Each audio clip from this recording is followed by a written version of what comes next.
विवेक पैदा हो जाए, लेकिन टिकना भी चाहिए।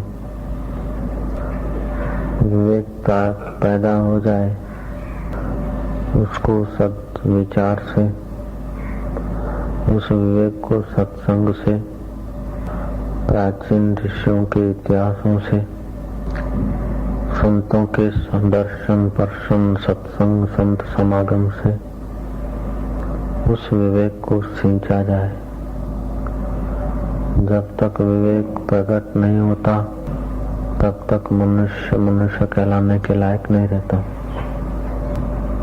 लेकिन फिर शांत भी हो सकता है, क्योंकि अविवेक का प्रभाव ज्यादा रहता है। विवेकी लोग नफे तुल्य होते हैं। विवेक क्षण भर के लिए, एक आध कलाक के लिए आ जाए, लेकिन उसकी यदि सिंचाई न हो, गढ़ाई न हो, जैसे बीज में से पौधा निकलता है, उस पौधे के अंकुर को यदि सिंचा न जाए, उसकी सुरक्षा न की जाए, तो जरा सा अधिक पानी से वो मुरझा जाएगा, जरा सा अधिक ताप से वो जल जाएगा, जरा सा तूफान और आंधी से वो सड़ भी सकता है, गल भी सकता है, टूट भी सकता है, बिखर भी सकता है। ऐसे ही जीवन में बहुत भाग्य से कभी कभी विवेक के अंकुर फूटते हैं।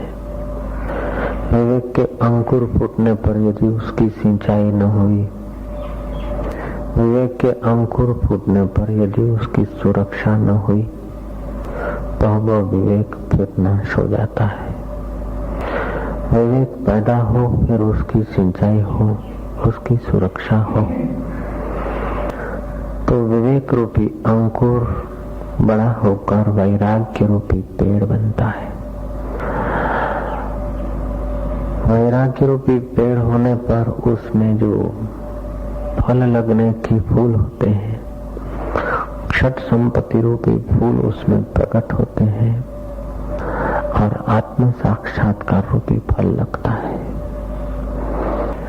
विवेक रूपी अंकुर की सुरक्षा करो तो वैराग्य रूपी पौधा बनेगा। वैराग्य की सुरक्षा करो तो उस पौधे में तितिक्षा रूपी फल लगेंगे। तितिक्षा को सुरक्षित करेंगे तो मोक्ष रूपी आम फल लगता है।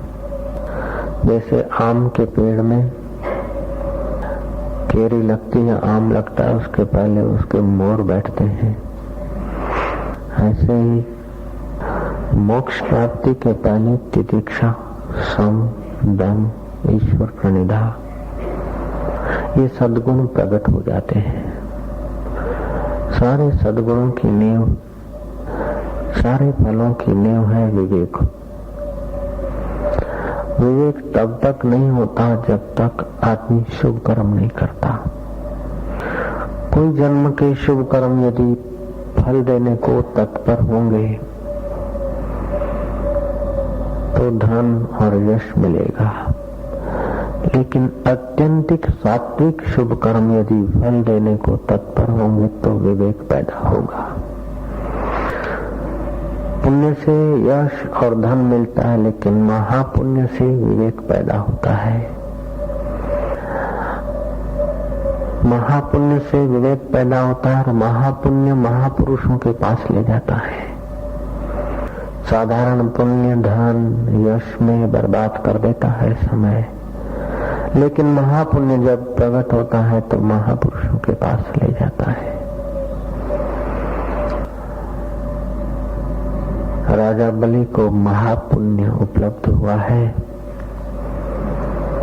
इस ब्रह्मांड रूपी अंड में नीचे के हिस्से में असुरों के बाहुबल रूपी दंडों पर आधारित महाराज्य विशाल, उस राज्य के विरोचन कुमार बलि राजा सर्वे सर्वा थे। ये उस बलि की कथा है कि जिसके द्वार पर भगवान ने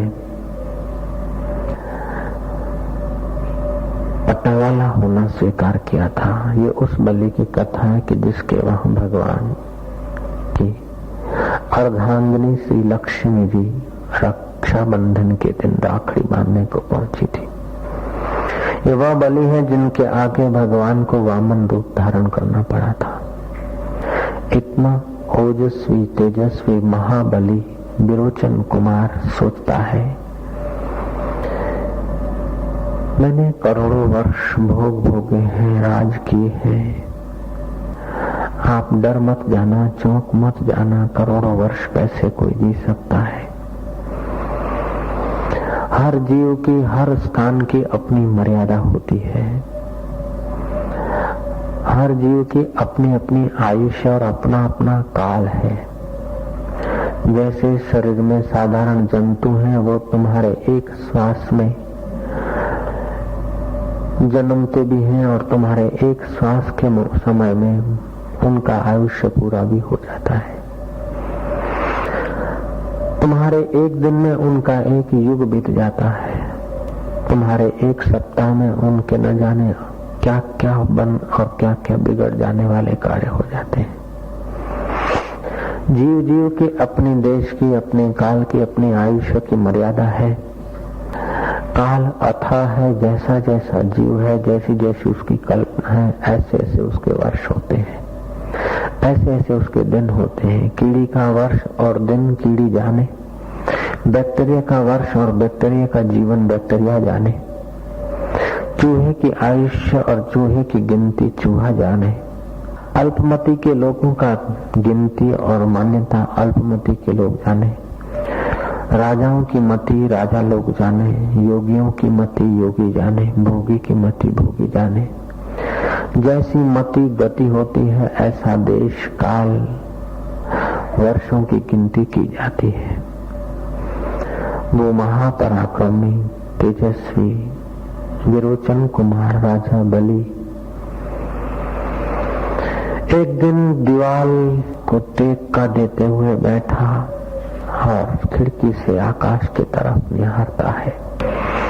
पृथ्वी तत्व से जल तत्व पवित्र होता है, जल से ज्यादा तेज पवित्र होता है, तेज से वायु तत्व पवित्र होता है, वायु से आकाश तत्व पवित्र होता है।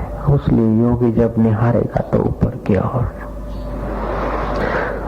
निराकार आकाश का दर्शन करने से माम और तुम की कल्पनाओं की जो दीवालें हैं वो बिखर जाती है, राग और द्वेष हल्का होता है।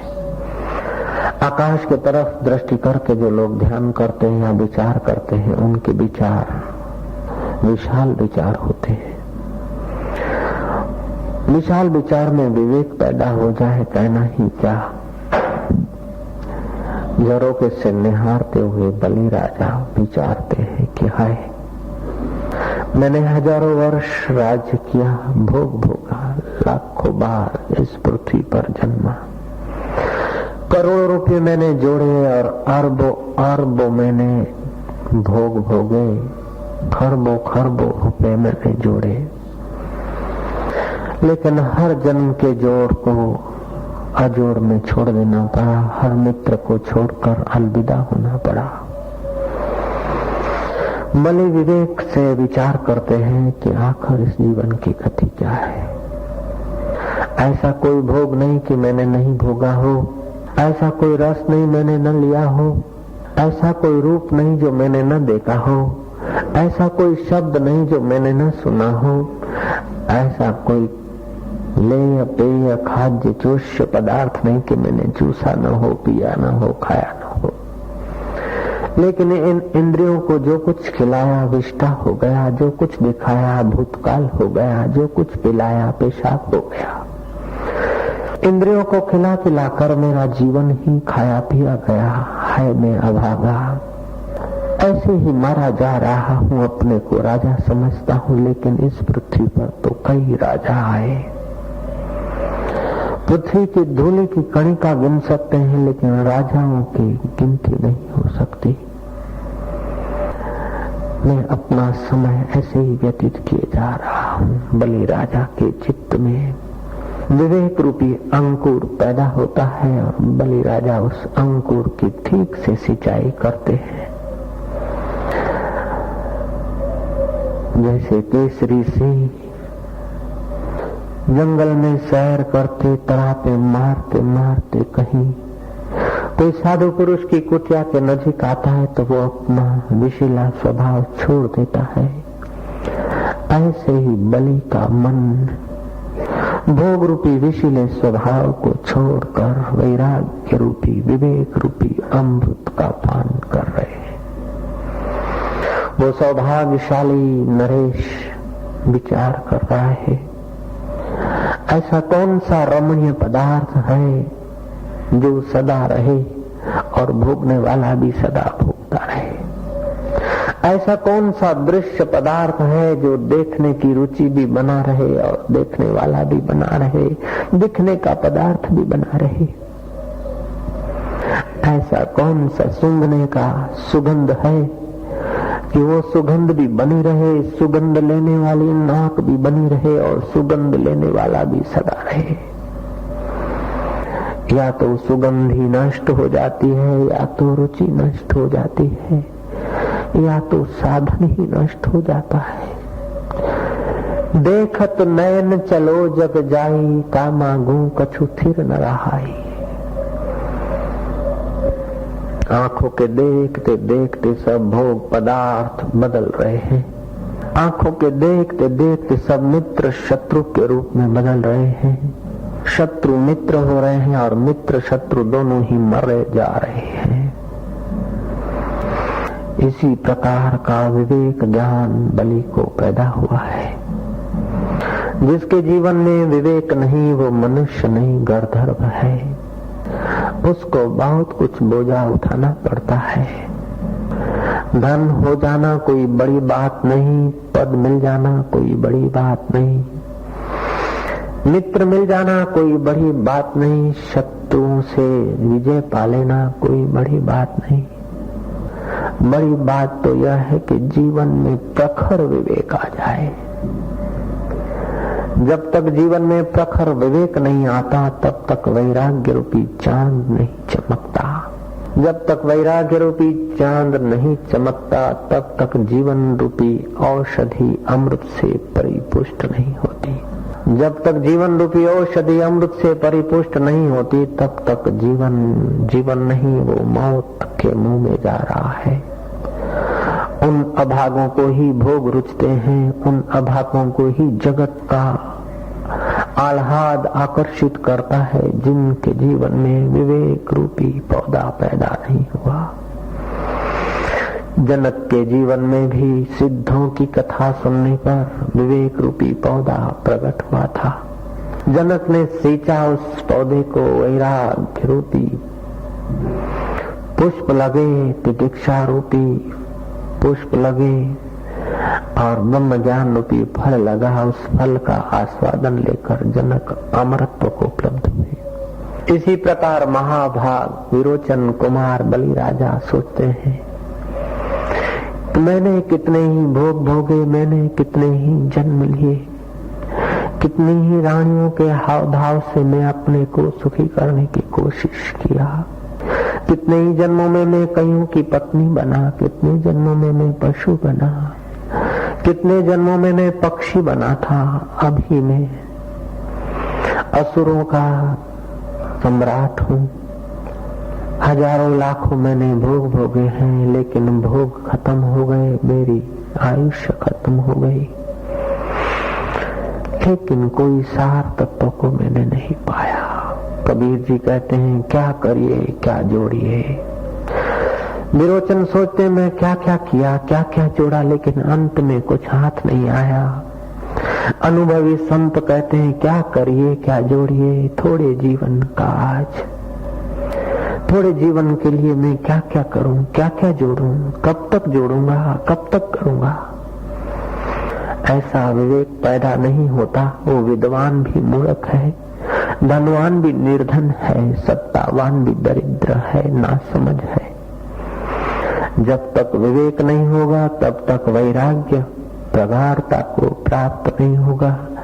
जब तक वैराग्य परिपक्व नहीं होता तब तक षट संपत्ति का स्वाद नहीं आता।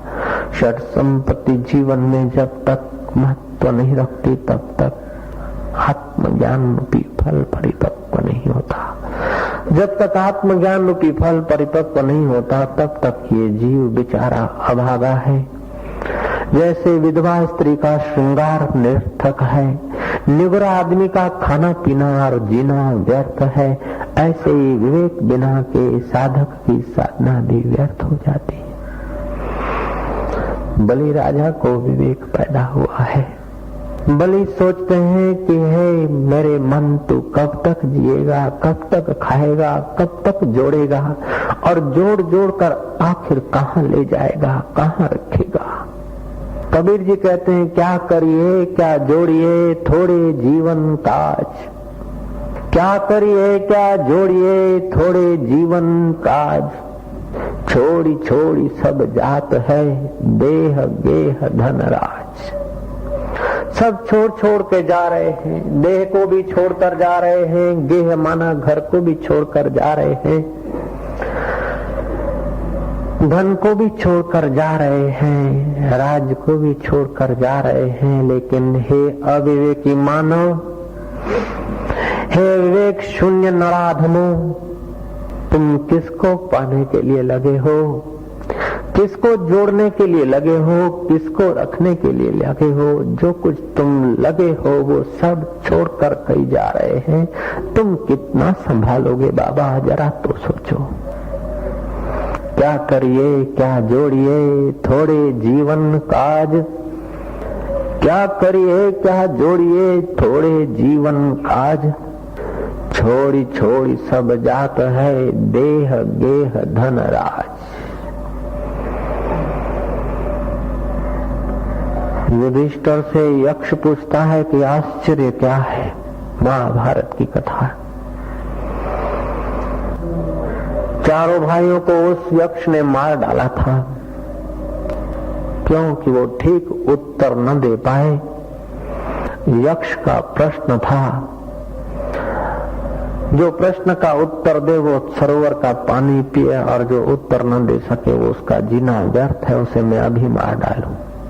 सचमुच जो विवेकी नहीं, जो जीवन के रहस्य को नहीं जानता, उसका जीना व्यर्थ है। यक्ष मार ले, चाहे श्वास टूट जाए, चाहे हार्ट फेल हो जाए, उस आदमी का मरना उचित है जिसके अंदर विवेक नहीं है।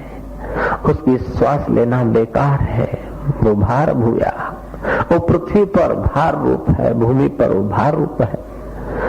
मनुष्य रूपे मृगाश्चरन्ति, मनुष्य के रूप में वो मृग है, व्यर्थ का खाता है, व्यर्थ की विष्ठा फेंकता है, व्यर्थ की श्वास खराब करता है, वायुमंडल का श्वास लेता है, बदबू वाला श्वास छोड़ता है, शुद्ध श्वास लेता है, अशुद्ध छोड़ता है, शुद्ध अन्न खाता है, अशुद्ध विष्ठा छोड़ता है, शुद्ध जल पीता है, अशुद्ध मूत्र छोड़ता है, शुद्ध भूमि पर बैठता है, उसको अशुद्ध बना देता है, शुद्ध खुराक खाता है, अपान वायु अशुद्ध करता है।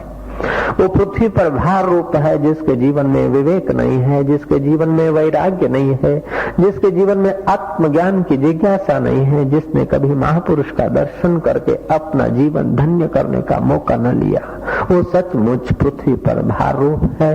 उसको यक्ष मारे चाहे मौत मारे, लेकिन वो मरना ही चाहिए वो आदमी। और ऐसे आदमी दिन में न जाने कई बार मरते रहते हैं, ऐसे आदमी कई बार दिन में दुख भोगते रहते हैं, अशांत होते रहते हैं। वशिष्ठ जी कहते हैं कि हे रामचंद्र जी, उस महाबली को जिसके द्वारपाल साक्षात भगवान पुंडरीकाक्ष रह चुके थे, उस महाबली को विवेक पैदा हुआ है। बलि कहता है कि अब मैं क्या भोगूं। कबीर जी कहते हैं, क्या करिए क्या जोड़िए थोड़े जीवन काज, क्या करिए क्या जोड़िए थोड़े जीवन काज, छोड़ी छोड़ी सब जात है देह गेह धन राज। हाथ बड़ा हरि भजन कर, तेरी हड्डियां लंबी चौड़ी हुई, शरीर बड़ा हुआ, पृथ्वी पर बोझा बढ़ाने के लिए बड़ा नहीं हुआ, अन्न को अशुद्ध करने के लिए बड़ा नहीं हुआ, जल को अशुद्ध करने के लिए बड़ा नहीं हुआ, वायु को अशुद्ध करने के लिए बड़ा नहीं हुआ, तेज को अशुद्ध करने के लिए बड़ा नहीं हुआ। हाड बड़ा हुआ है, हरि भजन कर। द्रव्य बड़ा कछु दे, तेरे पास धन है, धन केवल रुपए पैसा ही धन नहीं है, मकान भी धन है, गोधन है, हाथियों का भी धन है, रत्नों का भी धन है, बुद्धि भी एक धन है, मित्रता भी एक धन है, वस्त्र भी एक धन है, अकल भी एक धन है। ये तो छोड़ के मरेगा, उसके पहले किसी को देकर परमात्मा में मर। हाड बड़ा हरि भजन कर, द्रव्य बड़ा कछु दे, अकल बड़ी उपकार कर, जीवन का फल ए। तेरे जीवन का फल भैया यही है।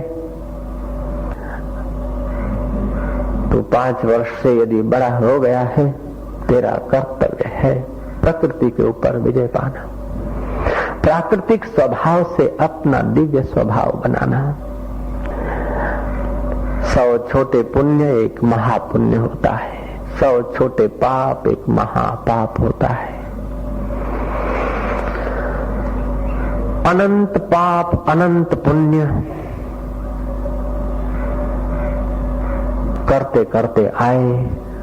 पुण्यों का फल स्वर्ग सुख भोगना है, पापों का फल तिरेग आदि हल्की योनियां भोगना है। अब तू पाप मत कर, तिरेग योनि में मत जा, पुण्य कर, लेकिन पुण्य का फल भोग कर फिर मर मत। उसलिए पुण्य का फल परमात्मा को अर्पण कर, ताकि तुम्हारा हृदय शुद्ध हो जाए। तुम्हारा हृदय शुद्ध होगा तब उसमें विवेक पैदा होगा। बलि राजा ने सर्वस्व सर्वेश्वर को दे दिया, उसलिए सर्वेश्वर द्वारपाल हुए। एक रखड़ी के धागे के निमित्त लक्ष्मी जी को सर्वेश्वर का दान कर दिया। सर्वेश्वर को सर्व का दान किया और फिर एक छोटे से धागे को स्वीकार करके सर्वेश्वर को भी अर्पण कर दिया। इतना बड़ा निष्काम कर्म बलि राजा ने किया, उसलिए बलि राजा के अंदर परम विवेक पैदा हुआ है। जो देता है उसके अंदर में विवेक आता है, जो देता है वो प्रभु को पाता है। हाड बड़ा हरि भजन कर, द्रव्य बड़ा कछु दे, अकल बड़ी उपकार कर, जीवन का फल ए। बलि जीवन के फल को उपलब्ध हो रहे हैं। बलि कहते हैं कि ऐसा कौन सा भोग है कि मैंने न भोगा हो, ऐसा कौन सा रूप और लावण्य है नारियों का जो मैंने न देखा हो, ऐसे कौन से युवतियों के अंग हैं जो मैंने चाटे और चूसे और देखे न हो। हाय रे मैं अभागा, इस चमड़े में, इस रक्त में, इस वात और पीत के भरे हुए कफ के शरीर में मैं उलझ गया। इस नश्वर भोग में मैं शाश्वत को खो बैठा। ऐसे मेरे सौभाग्यशाली दिन कब आएंगे कि मैं सर्व को छोड़कर सर्वेश्वर के ध्यान में मग्न हो जाऊंगा। कौन पत्नी अगले जन्म की पत्नी किस काम आई, इस जन्म की पत्नी किस काम आएगी। अगले जन्मों के पति किस काम के, इस जन्म का पति भी कब तक काम देगा।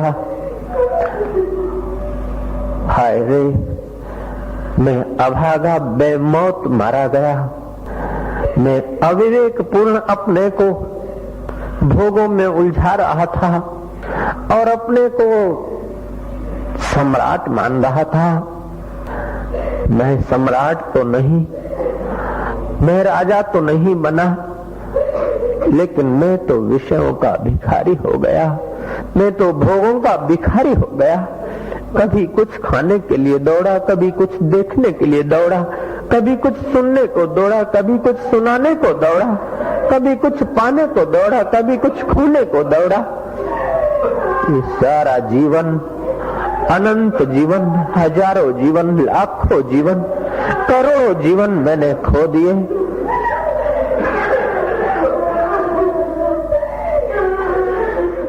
खिड़की खुली आकाश के तरफ निहार कर परम विवेक को उपलब्ध हुए हैं। अपने मन को समझा रहे हैं बलि राजा के ऐसा कौन सा पद है जिसको पाने से आदमी कृत्य कृत्य हो जाता है। ऐसा कौन सा परम भोग है जिसको भोगने से फिर जन्म मरण के भोग समाप्त हो जाते हैं। सोचा कि मैं निगुरा भोग भोगने में लगा हूँ, मैं मनमुख संसार को सुव्यवस्थित करने में लगा हूँ, मैं सचमुच असुरों का दैत्य असुर ही रह गया। मेरी दैत्य बुद्धि भोगों में लंपटू क्यों है? अभी तक मुझे वैराग्य प्राप्त नहीं हुआ। ऐसा सोचते सोचते वो भाव विभोर हो जाता है, आंखें बंद करके परमात्मा को पुकारता है। विवेक होने के बाद जब परमात्मा को आदमी पुकारता है तो वो अंतर्यामी परमात्मा सत प्रेरणा देता है। ध्यानस्थ होकर आदमी जब परमात्मा को भीतर पुकारता है तो परमात्मा सत प्रेरणा देता है। परमात्मा यदि कुछ कहना चाहेगा तो किसी मनुष्य के द्वारा कहेगा। जिसके द्वारा परमात्मा बोलता है उसको सद्गुरु कहा जाता है। जिसके द्वारा सत्य की कुछ संवेदना होती है, जिसके द्वारा सत्य का कुछ संदेश दिया जाता है, उसे सद्गुरु कहा जाता है। बलि राजा सतगुरु के इंतजार में, सतगुरु की खोज में, सतगुरु को पाने के लिए सुनसान बैठे हैं। मन ही मन भाव जगा कि अब इन नश्वर पदार्थों को मैं क्या जोड़ूंगा, ये छोड़ जाने वाले धन को मैं क्या रखूंगा, ये मर जाने वाले शरीर को मैं कब तक संभालूंगा और किस जीवन के लिए रखूंगा। अब इस शरीर की सार्थकता, इस जीवन की सार्थकता, इस बुद्धि की सार्थकता है कि सद्गुरु का ज्ञान उपलब्ध हो जाए, सद्गुरु के द्वारा सत्य समझ में आ जाए, उस सत्य स्वरूप को पाकर असत्य संसार से तर जाऊं। अस्तो मां सद्गमया, असत्य में से हटकर सत्य में मेरा गमन हो जाए। तमसो मां ज्योतिर्गमया, तम माना अंधकार, अज्ञान से ही काम क्रोध पोषे जाते हैं, अज्ञान से ही अहंकार का पोषण होता है, अज्ञान से ही जन्म मरण के चक्र को वेग मिलता है, अज्ञान से ही आदमी अपना और पराया शत्रु बनता है, ज्ञान से तो आदमी अपना और सर्व का मित्र हो जाता है। ऐसे अज्ञान को तोड़ फोड़ के फेंकने वाले ज्ञानदाता गुरु कब मिलेंगे? इस नश्वर देह में से हटकर शाश्वत आत्मा में स्थिति कब होगी? ऐसा वो महाबली सोचता है।